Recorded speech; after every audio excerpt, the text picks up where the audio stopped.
In England, we get the Sunday papers and they're different outlets. They're literally just done on a Sunday. So the Sunday Mirror will have different journalists to the Mirror. We used to have the News of the World and all sorts of stuff like that. So it's a traditionalist Sunday morning papers review. And we're going to start off with this story about Kuna, which I think is really interesting. I saw it last night and I was like, you know what? I genuinely would like Man United to sign this player. I think he's a really, I think he's a really interesting player for Manchester United to be linked to. And we do need a striker to come in and work as a alongside option to Rasmus. And I wouldn't be so disrespectful to say that they're going to replace Rasmus. And I wouldn't be so disrespectful to the player that comes in and says they're just going to be a bench option. What all good clubs need is competition. I mean, even at Man City, Erling Haaland will always play, but Alvarez is a very, very good signing. So, you know, they've got those two options. And I think that's something that Manchester United absolutely do need. The story goes, and it's from the Sunday Mirror, that Manchester United are very much interested in Wolves striker Kuna, who is 25, Brazilian. I think he's 25, he might be 24 actually, but I've been very impressed with him. In the last season for Wolves, I've been really impressed with him. Technically, well, let's just talk about the possibility before we talk about the player, because actually the most important thing is, could it happen? Apparently, Manchester United are looking to double his £60,000 a week wage, which 120 grand a week for a striker isn't that bad. That's something that Wolves are going to struggle to do, which is therefore going to generate itchy feet from the player. He has got a contract till 2027, but Wolves are one of those clubs that, and a lot of people saying this morning, Kuna's a good option and we need options and competition, like Ryan says. The interesting thing is he's got a contract till 2027 and I would value him at around £60 million. But I am managing the beta squad. Yes, Joshua, we'll talk about that later. But I think that a lot of this depends on Wolves' ability to generate funds themselves and how much money they might have for themselves on sorry, that might be moving around a little bit. Wolves, we've been linked to their midfielder as well, Gomez, who I think is a very interesting option, and I wouldn't rule that out. But if Wolves want to make moves in the transfer market, and I'm sure Gary O'Neill does, then this is the sort of deal where they could say, well, there's £60 million for a player that actually is a good, valuable player for us. But does it move the needle for us next season when we could go and buy 2 or 3 players with that money?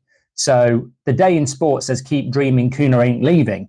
I like that. Keep dreaming, Kuna ain't leaving. Doesn't quite rhyme, but nearly did.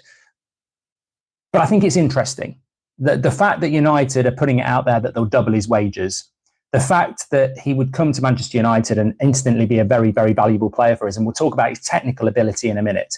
There's no doubting at Wolves he's had a good season. And for Wolves, it would be a loss. I think the ball is in Wolves' court. Kuna will go and say, look, I'm on £60,000 a week. I want a new contract. I want 80, 90 grand a week. And if Wolves aren't willing to negotiate, then you've got a player that might say, look, I'd be interested in moving. In which day, Wolves might then say, look, we could cash in here for a bit of money. It could be agent talks, as Alex. And I just want to say, there are the Goldbridge United Stand community 5 theories around every transfer we talk about, and we must always remember these 5 rules. Number 1, it could be true. Number 2, it could be Wolves looking to generate interest using Manchester United. Number 3, it could be the player looking for a new contract at Wolves. Number 4, it could be the player looking to leave Wolves and using Man United. Number 5, it could be total bollocks. So there's always different stories to this, and it's early days. But it caught my eye last night because technically I really like Kuna. I wouldn't say I've watched Wolves loads of times, but when I have seen them play, what I like about him is, I think probably the thing that was standing out to me at the start of the season, and I don't know whether you would agree, is he a player? That super chat just took my breath away.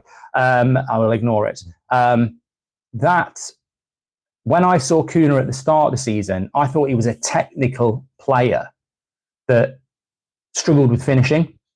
And in the second half of the season, he's actually improved that. I mean, I remember when they came to Old Trafford, opening game of the season, and I thought Wolves were brilliant. They just couldn't put the ball in the back of the net. So when I think about Kuna, I think I nearly said he's a baller. I mean, I don't know. I wouldn't know whether I'd go that far. but technically very, very good. If you remember, Moussa Dembele used to play for Spurs. He reminds me of him, even though he was a holding midfielder and Kuna is an attacker. He's got that glide ability on the ball. When he gets the ball, he's very good at laying it off. He can dribble with it. He can pass and move. And I thought Moussa Dembele at Spurs for a season or two was absolutely brilliant. And Kuna sort of reminds me of that as a striker. His ability to get hold of the ball and carry it is really, really interesting. And I think that he would bring a profile to Manchester United when it comes to the link-up play that's really, really important. And he's definitely improved on his striking as well. So look, as I said on Twitter last night, or X, I'd be very, very happy if Kuna was a player coming to Manchester United. I really, really would. Let me know what you think in the comments. But yeah, I'd be very, very interested in bringing him into Manchester United. I suppose it's going to come down to price. And I suppose the interesting thing is as well, if the starting price is around £60 million, that's what Arsenal are going to pay for Sesko. So you either...